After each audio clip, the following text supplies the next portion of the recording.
Surah ni pun kalau ada orang jenis condemn sana, condemn sini, personally begitu, pecat dia. Termasuk saya sendiri, pecat asal-asal. Tapi sekadar memperbetulkan, yang ini kurang tepat, yang ini tidak betul, alasan yang begitu, alasan itu biasa dalam ilmu tuan.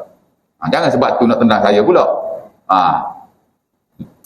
Dan ini ditegahkan oleh ramai ulama-ulama kita, antaranya sahibul ijma', bapak segala ijma'. Siapa? Al-Imam Ibn Muzi. Ulama-ulama kita tuan-tuan, kebiasaan jika mereka menukilkan ijma', mereka akan cedok daripada ijma' Ibn Muzi. Walaupun lama ada lagi ijma'-ijma' yang lain, kerana dia ni tokoh lah dalam bab ni. Ya? Boleh kata kalau dia kata ijma' lah, walaupun tidak semua. Tak adalah 100% Ibn Muzi kata ijma'. Ibn Muzi ni bukan Nabi, dia ulama. Tidak. Masalah orang ni, dia anggap ulama ni macam Nabi. Betul belaka, 100%. No correction. Tak, ulama pun ada salah silap je juga. Sebab itu ulama pun terdedah kepada kajian semula, semakan semula, pembetulan oleh ulama-ulama yang lain, ilmu-ilmu yang lain. Al-Imam An-Nawawi rahimahullah, dia syarah buku Al-Wasit, buku fiqh mazhab Syafi'i yang masyhur sekali. Maka berkembangnya mazhab Syafi'i zaman-zaman terkemudian daripada 700 Hijriah ke bawah sampai hari ini, daripada buku itu Al-Wasit, buku Al-Imam Al-Ghazali rahimahullah. Tapi Al-Imam An-Nawawi dia syarah buku tu. Tuan-tuan tahu apa sebab dia syarah buku tu? Ada beberapa sebab yang disebut dalam mukadimah dia.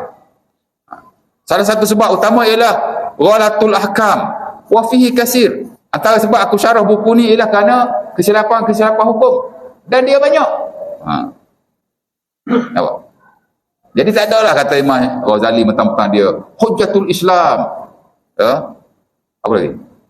Adalah nama-nama dia tertentu kan. Macam orang panggil dia Al-Baharul Mughdiq, umpama lautan yang luas. Itu nama yang kita bagi. Kalau Imam Al-Ghazali rahimahullah sebesar dan seagung ilmu, diangkat oleh para ulama-ulama yang lain sehingga dikatakan dialah mujadid pada kurunnya, tapi masih melakukan kesalahan-kesalahan tertentu, diperbetulkan oleh ulama-ulama besar yang lain, maka apa yang ada pada kita? Tak ada apa tu.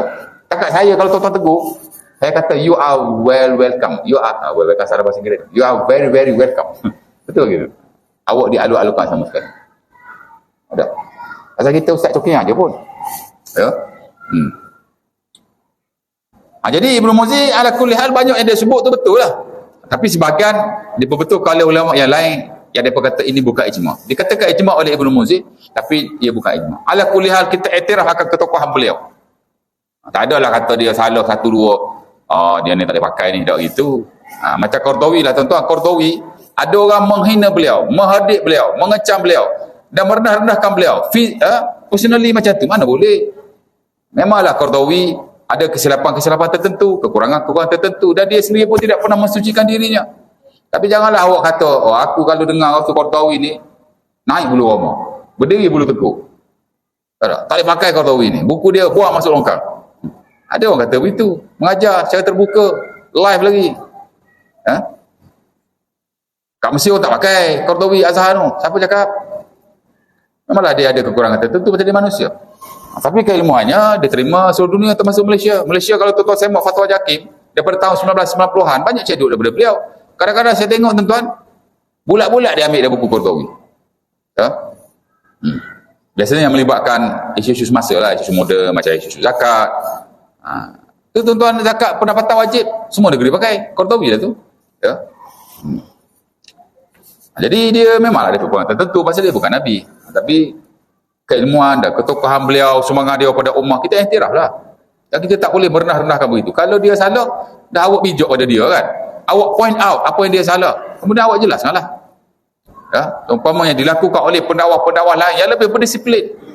Saya pun ada tegur ke orang lain, tapi saya tak tegur betul-betul macam tu. Tak? Saya sekadar nak beritahu benda ini salah, hujahnya begini, alasannya begini, tapi saya pun tak pernah mention nama orang. Bukan sebab takut kena saman, tapi kerana bagi saya nama tu tak penting.